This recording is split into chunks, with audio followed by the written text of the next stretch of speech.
kada breakfast, namamakyaw ka ng tao, lalagay mo dun sa ano. Yung kakain na tao sa hapon ha. Hindi maganda talaga sa kalusugan yan. Ang break, almost lang kayo magtataho. Huwag kayo magtataho sa hapon ha. Tawa ng tawa itong mga to. Okay, nag-vlog ako. Morning nga. Huwag kayo magtataho sa hapon ha. Sa morning na kayo magtataho. Pagka ganitong tirik ang araw, huwag kayo magtataho. Tataas ang sugar nyo. Ito din naman daw yan. Ayan o. Yan. Shout out. Ayan.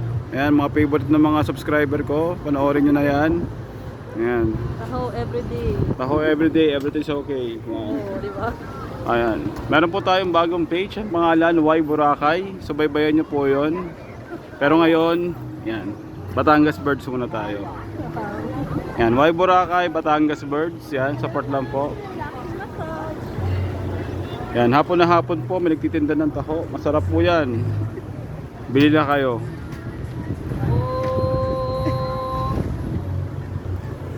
Gusto mong taho? Magkano ba? Ang taho sa Boracay, fixed rate po tayo dito, minimum 50 pesos. Yung mga magbo-Boracay dyan, yan, 50 pesos ang isang baso. Hello, ma'am, sir. Relaxing massage? Yan, yan, relaxing massage daw. Yan, promote natin ang relaxing massage ni Miss Annie. Yan, hanapin nyo po siya dito sa Station 3. Yan, yan, sir nagtitake ng photos. Ayan mga boss and idol. Yan. Palapit na po yung sunset. Actually, we have the perfect spot. Ano kaya yung spot niya? Yan. Yan mga photographer natin, mga foreign photographer natin, si sir. Yan. Mamaya po kasi sunset na, kaya hindi ako lumalabas kasi sobrang init. Relaxing massage, ma'am. Yan.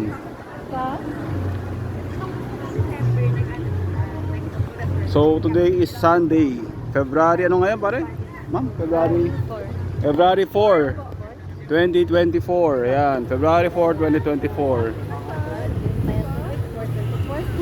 February 4, 2024. Yan, bawal magdala ng sasakyan pero pwede magbike tsaka maglakad. Okay. Mamaya, mga boss, lalapit tayo mamaya doon. Pag di na mainit kasi yung balat natin bawal mainitan. Okay? Mahal ang derma. Okay. Mamaya pupunta tayo sa sunset. Ayan ha, mga boss na idol ha. Nakikita nyo naman. Pinapromote natin ang Boracay. Ayan. Gagawa tayo ng mga content dito sa Y Boracay. Abangan po natin. Coming soon. Siyempre hindi pa gano'n kaganda kasi nag-uumpisa pa lang tayo. Okay.